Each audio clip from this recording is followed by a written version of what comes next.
Olá, tudo bem com vocês? O Pensando está iniciando e para este vídeo nós trouxemos um tema especial. O tema de hoje é 7 pecados capitais. Eu espero que vocês gostem. Vamos lá então? Os 7 pecados capitais. Todas as religiões, em qualquer época, elas têm uma dimensão moral, estabelecendo normas claras de comportamento. E nesse ponto registra-se uma série de ideias que conhecemos como certas ou não. Assim, quando nós falamos do cristianismo, o Papa Gregório Magno, isto no século VI d.C., instituiu os 7 pecados capitais, também conhecidos por vícios capitais. Estes, por sua vez, são os princípios que ferem a Deus, à própria pessoa e ao próximo. Os 7 pecados capitais, eles são a gula, a avareza, inveja, ira, soberba, luxúria e a preguiça. A gula, ela consiste em comer além do necessário e também a toda hora. A avareza é a cobiça de bens materiais e dinheiro, principalmente. A inveja é desejar atributos, status, posse e habilidades de outra pessoa. A ira é a junção dos sentimentos de raiva, ódio, rancor, que às vezes é algo incontrolável. A soberba, ela é caracterizada pela falta de humildade de uma pessoa, alguém que se acha autossuficiente. Já a luxúria é o apego aos prazeres carnais. E a preguiça é a aversão a qualquer tipo de trabalho ou esforço físico. O cristianismo, ele passou vários séculos estudando e revisando uma lista dos erros mais graves que as pessoas poderiam cometer, chegando ao resultado final com a contribuição de teólogos, filósofos e até mesmo de um poeta, e recorrendo ainda a diversos textos judaicos da Antiguidade Clássica. A primeira referência, com certeza, é a Bíblia Sagrada. Logicamente que essa lista na obra cristã, ela não está apresentada dessa forma, mas existem ali diversas recomendações e proibições, orientações causídicas e apodíticas. Algumas estão nos 10 mandamentos ou decálogo que foram ditados por Deus a Moisés.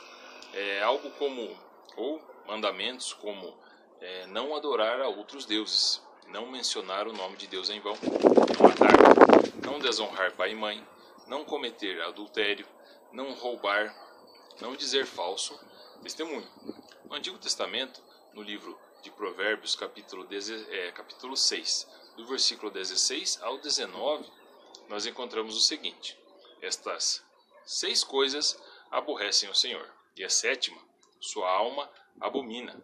São olhos altivos, a língua mentirosa, mãos que derramam sangue inocente, coração que maquina pensamentos viciosos, pés que se apressam a correr para o mal, testemunha falsa que profere mentiras e o que semeia contenda entre os irmãos. Ainda, ou também, no Novo Testamento, ele também traz algumas orientações. O Sermão da Montanha de Jesus Cristo, que é enunciado no Evangelho de Mateus, traz algumas diretrizes. Em Mateus 5:22, ele diz assim: eu, porém, vos digo, qualquer que sem motivo se encolerizar contra seu irmão, será réu de juízo. Ainda, em Mateus 5, capítulo 5, versículo 28, está escrito assim: eu, porém, vos digo, qualquer que atentar numa mulher para a cobiçar, já em seu coração cometeu adultério com ela. Várias outras recomendações foram detalhadas, ou elas são detalhadas nas epístolas de Paulo. Todos os textos sagrados, eles descrevem atitudes concretas. Contudo, pensadores cristãos queriam algo diferente, uma seleção de posturas perniciosas, como a ira, raiva, matar e assim por diante. Esse processo de fusão de influências deu os primeiros resultados pouco antes da Idade Média. No século IV, o monge grego Evagrios Ponticus, ele selecionou as 8 atitudes mais graves que os cristãos poderiam assumir. Atitudes como a gula, a fornicação, a avareza, descrença, ira, desencorajamento, vanglória e a soberba. No ano 590, a sugestão do monge ganhou ares canônicos pelas mãos do Papa Gregório I. Foi ele quem usou o termo capital, que vem do latim caput, que é cabeça, líder ou chefe. A lista do Papa ela continha 8 itens, com algumas alterações. Descrença e desencorajamento foram fundidas em uma só transgressão, assim como vanglória e soberba. E assim a soberba começava a ganhar a concepção atual, que funde orgulho, vanglória e vaidade. A fornicação acabou retirada e inveja e extravagância acrescentadas. E foi dessa forma que os pecados capitais ficaram conhecidos por mais de 10 séculos. Olha só, mas em 1273, São Tomás de Aquino, que é o doutor angélico da Igreja, em um dos documentos seminais do cristianismo, ele revisou a relação dos desvios e deu a ela a formação atual.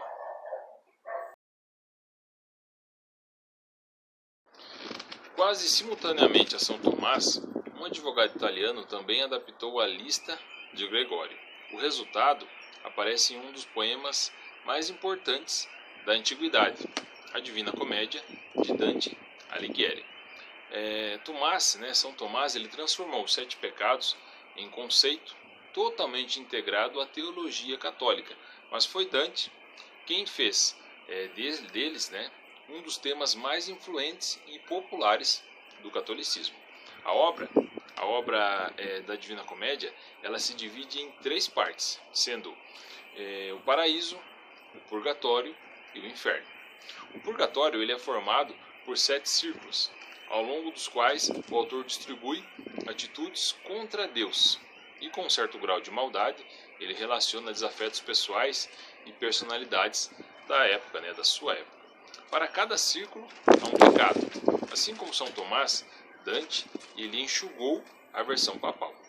Os menos graves ficavam mais próximos de Deus, e os piores mais próximos do diabo.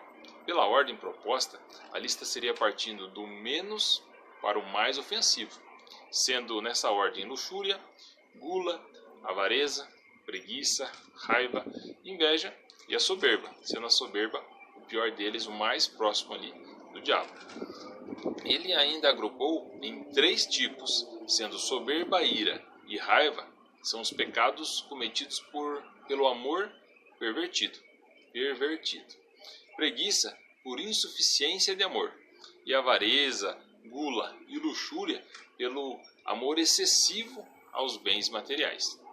Esse fato não é muito conhecido, mas para os católicos, cada pecado ele vem acompanhado de uma virtude correspondente.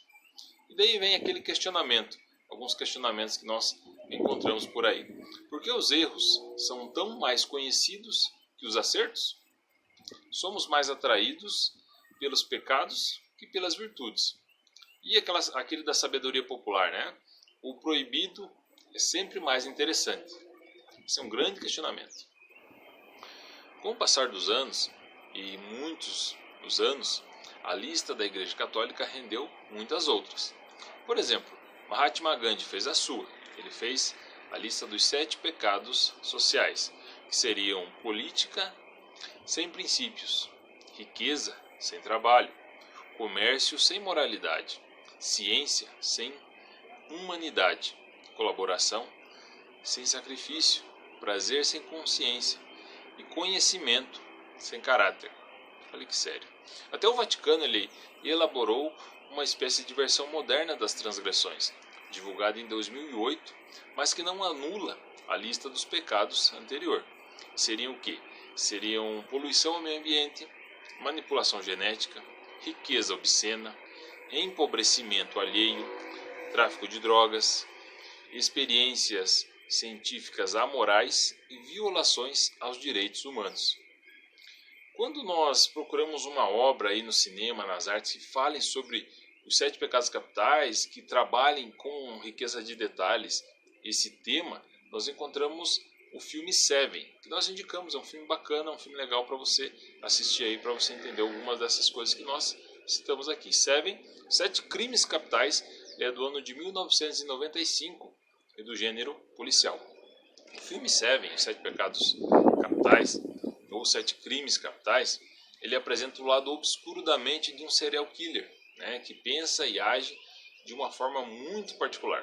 Seu modus operandi baseia-se no livro Os Sete Pecados Capitais, dando um olhar bem aprofundado para a gula, a avareza, a preguiça, a luxúria, a vaidade, a inveja e a ira. E estes são aqueles comportamentos que não podem ser dissociados do comportamento humano e que são considerados pecados pelo catolicismo desde a Idade Média, como nós já citamos até aqui. No entanto, esse modo de fazer atuar seu pensamento, no caso do serial killer, ele vai além das fronteiras do território religioso, alcançando algo muito mais primitivo, algo que se desenha nas entranhas do ser humano, a mais pura essência da loucura ou da anormalidade. É um filme que eu acredito que muitas pessoas já viram, mas se não viu, vale a pena conferir aí.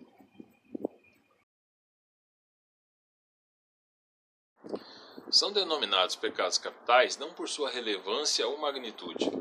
São capitais porque são como que a cabeça, ou seja, fontes originárias de outros pecados. Assim, a luxúria ela termina em adultério, traição, comportamento desregrado ou até mesmo doenças. A gula em vício, o ódio em assassinato e a inveja no desejo do mal alheio. Logo, pode-se afirmar que por trás de cada pecado capital há outros possíveis pecados. A lista de pecados capitais ela apresenta uma proposta paralela de virtudes. Assim, a humildade é o freio da soberba. A generosidade é o inverso da avareza. A castidade é o caminho certo contra a luxúria. A paciência acalma o ódio. A temperança modera a gula. A caridade corrige a inveja. E a constância e o cumprimento das obrigações é o freio da preguiça. Nós encontramos também o tema com o Machado de Assis, o grande Machado de Assis. Machado de Assis, em um dos seus contos, o conto que é intitulado A Igreja do Diabo, ele traz num breve dilema, ele traz no conto, breve, né, um dilema sobre as contradições humanas, uma reinterpretação dos pecados capitais trazida na versão do diabo, e que muito se assemelha ao que entende-se por pecados capitais ou prazeres capitais no mundo contemporâneo. Então, este foi o Pensando Especial 7 Pecados Capitais de hoje. E este especial ele vai ter uma continuação, vai ter uma continuidade. Então, nós preparamos um material aí um pouco mais abrangente, detalhando cada um dos pecados capitais com um vídeo próprio para ele. Então, na próxima semana nós teremos a continuação do especial 7 Pecados Capitais, um vídeo por dia, totalizando aí todos os pecados que nós já citamos aqui na lista. Começando já no domingo com a luxúria, depois a gente vai falar sobre gula, avareza, preguiça, ira, inveja e, por fim, o orgulho ou a soberba. E eu espero que vocês gostem. É um material que nós preparamos com muito carinho e sempre com aquela intenção aqui do Pensando. Trazer a formação, trazer o conhecimento, para que a gente possa discutir, para que a gente possa debater e, principal, ter a informação, que é uma coisa que nós consideramos primordial aí no mundo contemporâneo. E eu espero que vocês gostem.